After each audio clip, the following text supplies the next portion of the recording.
রান্না করব। বরবটির ভর্তা বানাবো, আল্লাহর শাক ভাজি করবো। বাসায় মাছ নেই, সবজিও নেই, কিছু নেই, তাই আমি একটি কাজটা রান্না করবো। আমার ভিডিওটা কেমন হচ্ছে আপনারা লাইক কমেন্ট শেয়ার করেন, আমার জন্য দোয়া করবেন। আল্লাহর শাক আমি ধুয়ে পুড়ে তারপর পরিষ্কার করে আমি বসানো, সামান্য একটু লবণ দিয়ে দিব।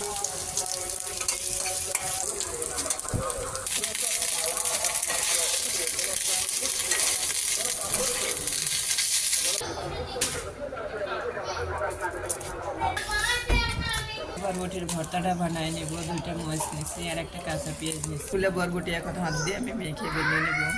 আমি সামান্য একটু সরিষার তেল দিয়ে দেব।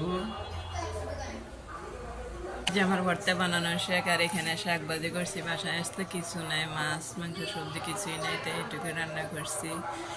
আমার পাশে থাকেন আর আমার জন্য দোয়া করেন। আমি তো তেমন একটা বড় লোক না যা আপনাদেরকে বড় বড় আইটেমের মডেলের জিনিস দেখাবো। আমি মধ্য পরিবারের একটা মেয়ে, তাই আমার ভাগ্য যেটুকু আছে সেইটুকু আমি আপনাদেরকে দেখাই দিতেছি। আপনারা আমার পাশে দেখেন, ভালো লাগলে শেয়ার করেন। আমি শুধু নকশি কাজ করার জন্য ভিডিওটা করছি।